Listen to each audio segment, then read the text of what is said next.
It wasn't a major accident, was it? I'm going on a trip now. So, take care of things there.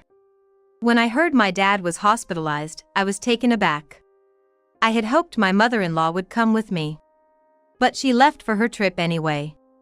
A week passed, and my mind was filled with these events, leaving my husband and I bewildered.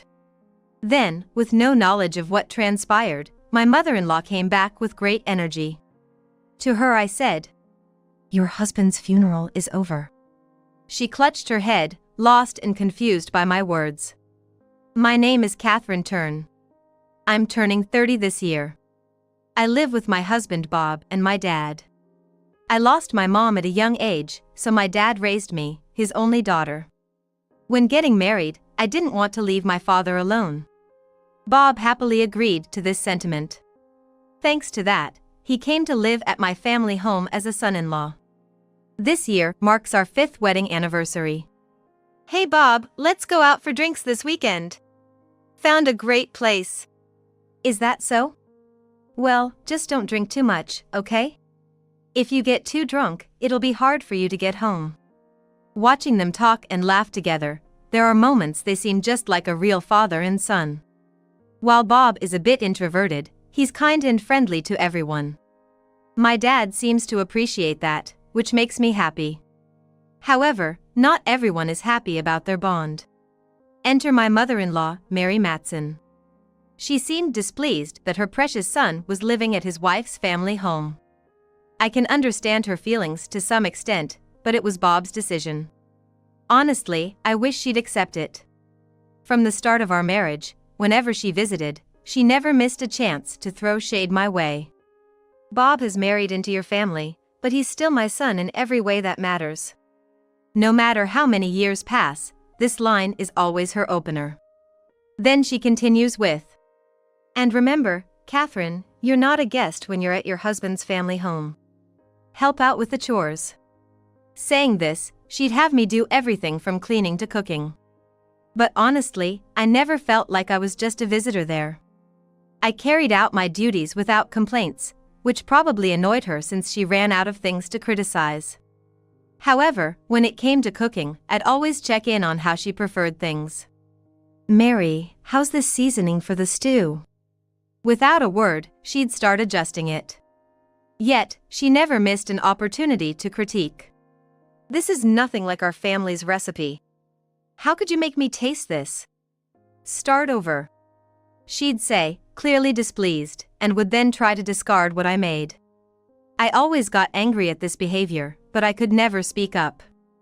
I was afraid that if I did, I wouldn't know what she'd say next.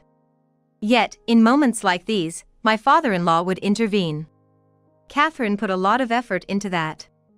How would you feel if someone tossed out your hard work? Well, it's not seasoned right.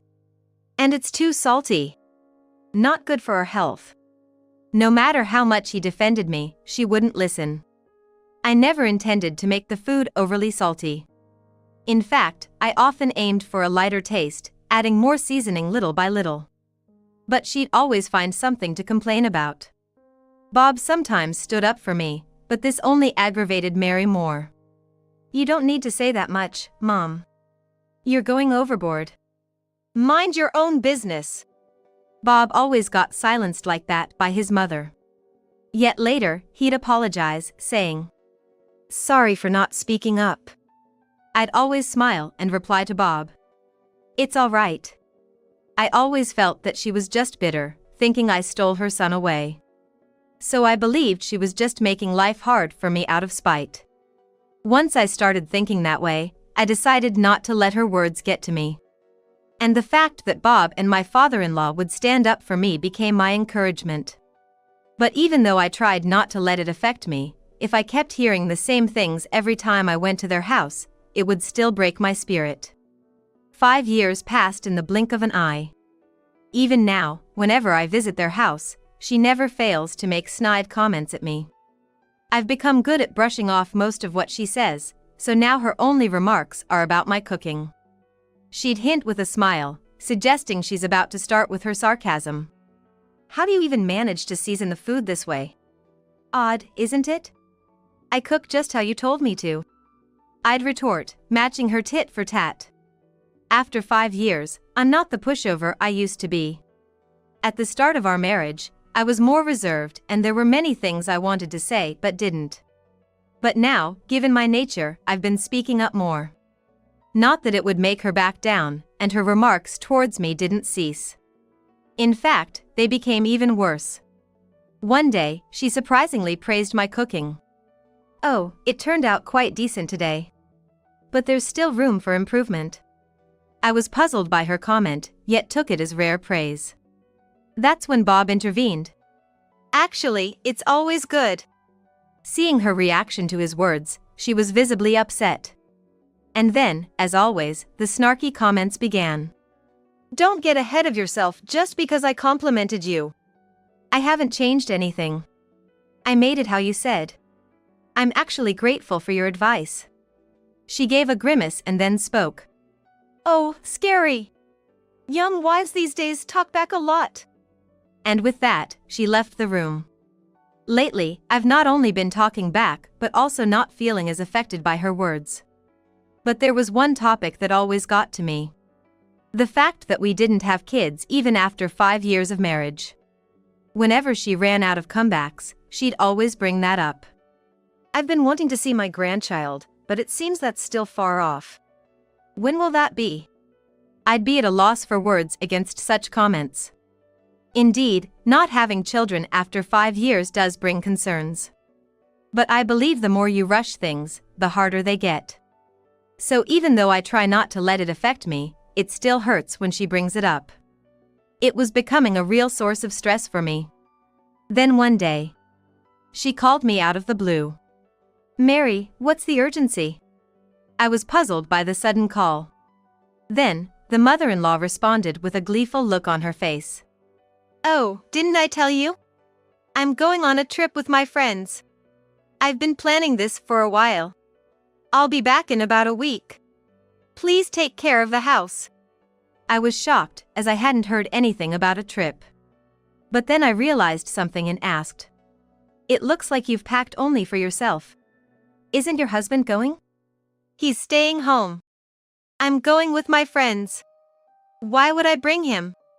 So please take care of him." That's unexpected. Just as I was about to retort, my phone rang. However, I didn't recognize the number, so I initially ignored it, but the calls kept coming. Suspicious, I decided to answer. To my surprise, it was a police officer. "Is this Mrs. Catherine Turn's phone?" "Yes, it is." Wondering why the police were calling, I answered the question. Then I was told a shocking truth. Apparently, my father had been in a serious car accident and was taken to the hospital in an ambulance. I was even told he was unconscious. No way, my dad. Overwhelmed by shock, I crouched down right where I was. Before I knew it, tears were streaming down my face. Seeing me like that, my mother-in-law spoke up. "What happened all of a sudden?" "My dad's been in a car accident and was taken by ambulance." As I responded through my tears, she unexpectedly said, "Oh, that's all?" "What do you mean, that's all? They said he's unconscious. Can't you come with me? I feel so alone right now." I begged desperately, but she frowned and replied, "I can't do that. It's probably not a big deal anyway. Besides, I gotta go on a trip now. You handle your stuff on your own. Take care of everything, okay?" "I can't believe." I tried to plead again, but she grabbed her bags and left the house. I thought, what if something happens to my dad? What should I do now? Then my father-in-law gently put his hand on my shoulder and quietly said, "Let's go to the hospital first. I'll be there with you." Seeing the kind smile on his face, I felt relieved. So, together with him, I headed to the hospital. Once we arrived and were guided to my father's room, tears once again welled up in my eyes. After a while, Bob also rushed to the hospital. Instead of the distraught me, my father-in-law explained the situation, even mentioning my mother-in-law's trip. "Catherine, don't worry about anything now. Stay by your dad's side. I can manage things at home by myself." Don't stress out. Thank you so much. I managed to say, overwhelmed with gratitude. And so, I kept a sleepless vigil by my unresponsive father's side. A week went by, and after dinner, Bob and I quietly drank some tea. Our minds were full, trying to process the events of the past few days. Then, unaware of our state, my mother-in-law came home cheerfully. I'm back! Sorry for being so late. I planned to be home earlier, but there was a lot of traffic. She spoke gleefully, but Bob and I remained silent, looking down. Still, she continued. The spa trip was so fun. Oh, and I got souvenirs for both of you. My cheerful mother-in-law didn't notice our mood, and it seemed like she wouldn't stop talking anytime soon. Well, I went to the beach, and the ocean looked so beautiful from the room. But the sea itself was also beautiful. It was really nice. We should all go together next time. However, noticing something was off, she looked around with a puzzled expression. Speaking of which, where's my husband? The house was locked, so I thought he was here. Dad's not here. I have the keys.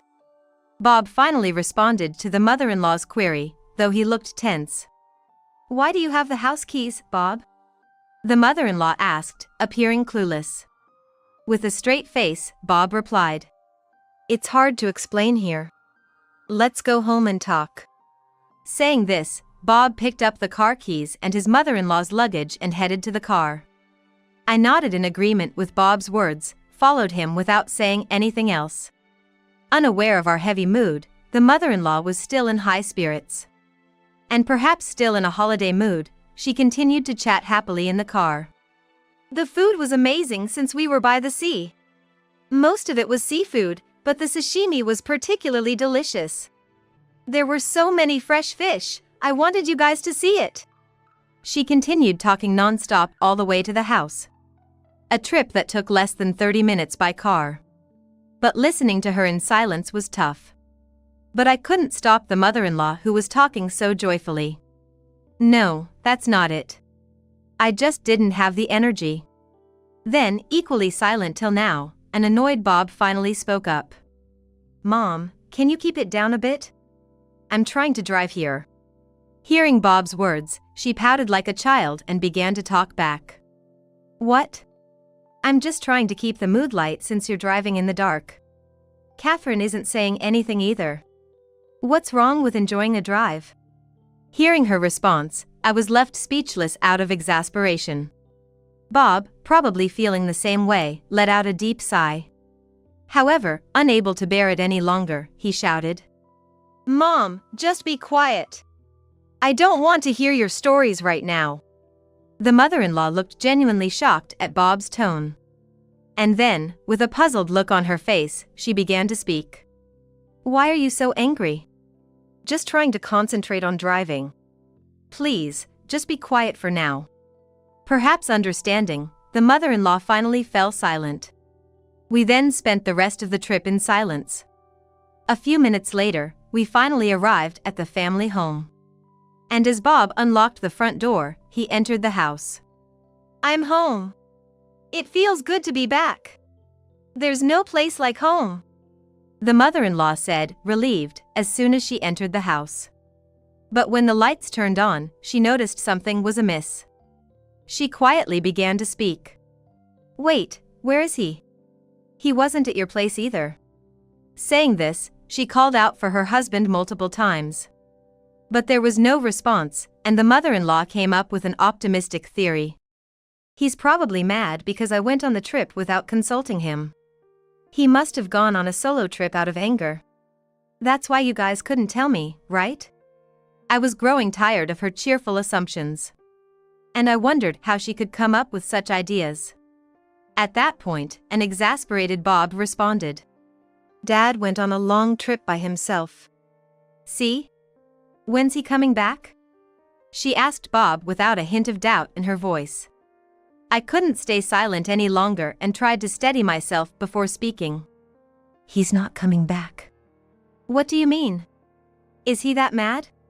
Realizing she still didn't grasp the situation, I led her to a specific room. As she entered, she stood in shock and disbelief. Is this some kind of joke? It's not a joke. We've already held Dad's funeral. The mother-in-law, now grasping the gravity of the situation, asked what had happened. He was in a car accident, I replied, tears forming in my eyes. At Bob's words, my mother-in-law began to recall and speak. There was that car accident. Remember? Catherine's dad was rushed to the hospital. And on that day, wasn't your father here too? After that, my dad woke up. He's still hospitalized, though. Hearing my words, my mother-in-law seemed lost and held her head, saying she didn't understand. I then explained what happened afterward. On the day my dad was taken to the hospital, my father-in-law accompanied him. I was by my unconscious father's side, taking care of him all the time. Concerned about my father and me, my father-in-law visited us daily. And a few days later, when my dad finally woke up, both my father-in-law and I were overjoyed. We had plans to go out for drinks once he was discharged. But then, on our way back, I tried to speak calmly, but I was overwhelmed with emotion and couldn't continue. Bob took over for me. Dad was apparently taken to the same hospital as Catherine's father. Catherine saw him being brought in by ambulance by chance and let me know. I rushed there immediately, but it was already too late. Why did that happen? My mother-in-law, taken aback by our story, seemed lost for words. However, a visibly distressed Bob quickly changed his demeanor and spoke up. What were you doing all that time, Mom? I tried contacting you multiple times. I had no idea things had gotten this bad. My mother-in-law looked baffled by Bob's questioning. Seeing her like this, Bob's expression remained unchanged. We get it. No one expected this to happen. That's right, isn't it? We're all in the same boat, right? But as my mother-in-law tried to reason, Bob stared her down. Then tell me, why was your cell phone off? What? I mean. Hearing Bob's words, the mother-in-law turned pale. Yet, undeterred by her reaction, Bob continued speaking. I kept calling, but your phone was always off. And when I finally thought I got through, no answer. You didn't even call back.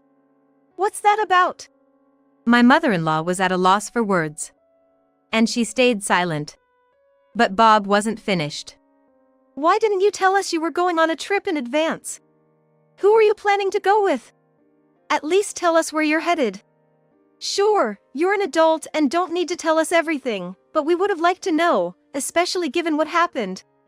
Bob shared our feelings on the matter. Upon hearing this, my mother-in-law responded. I went on a trip with a friend. But as far as I know, I contacted all your friends. None of them were with you. They even said they didn't know where you went. Bob kept pressing for answers. I've made new friends recently. Ones you don't know about. She seemed determined to counter Bob's accusations. But Bob wasn't backing down. Is this him? Bob asked, showing her a photo of a man walking arm in arm with my mother-in-law. Seeing the picture, her face went pale. He's just a drinking buddy. Not the one I traveled with. Bob replied with a meaningful tone. Seems like you're quite close for just a drinking buddy. There's nothing between us. Sure, we're close, but not in the way you're implying. Why the act? You think we don't know? Even my dad knew. Unable to hold back his frustration with his evasive mother, Bob finally raised his voice. Do you still deny anything with him, even after seeing this? Bob thrust another photo at her, showing the two of them entering a hotel. The sight made her shiver. Why do you have this? It seemed that my mother-in-law realized she couldn't deny it any longer and timidly asked. I found a diary when I was going through Dad's belongings. It was inside. Bob calmly began to explain. He told her about the diary and how it mentioned the person in the photograph. His dad had known for quite some time that his wife had been having an affair but never confronted her. In fact, the diary even mentioned that he felt he was the one to blame. Dad's diary didn't blame you or say a single bad thing about you. Bob said. I'm so sorry. I did go on a trip with him. I never thought it would lead to this. I'm truly, truly sorry. She apologized with tears in her eyes after understanding the gravity of her actions. I'm sorry to both of you. Please forgive me. I won't ever see him again and I'll change my ways. The mother-in-law pleaded while crying. However, Bob replied firmly. Even if Dad forgave you, I will never. Hearing this, the mother-in-law collapsed on the floor, sobbing uncontrollably. Yet, we left her there and exited the house. Later, Bob told us about a local bar that was mentioned in his father's diary. He went there and discreetly asked around. Apparently, the mother-in-law hadn't been meeting with the man she traveled with. They had both been hiding the fact that they were married and decided to part ways without any arguments. However, neighbors and friends found out about her affair and the fact she skipped her husband's funeral for a romantic getaway. They shunned her, and this hurt led her to sell her house and move away. On my end, I still struggled to cope with my father-in-law's passing. But my spirits were lifted when my dad got discharged from the hospital. We reminisce about my father-in-law almost daily. I'm gonna go out for a drink soon. I had promised Bob's dad we'd have a drink together after he got better, so I'll bring his photo along. My dad said cheerfully. Please ensure you're fully healed before you go out. We don't want you sleeping just anywhere. Bob responded with concern. Nah, I'm fine. I'm not gonna sleep just anywhere with Bob's dad's photo. He chuckled, not taking my plea seriously. Yet, he looked genuinely happy. To be honest, I hadn't found much to smile about since my father-in-law passed away. But lately, I've found myself laughing a bit more. Probably due to these light-hearted conversations. There's another piece of joyous news too. I'm pregnant.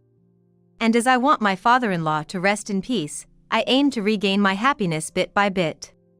I can't remain sad forever, especially now that I have a child on the way.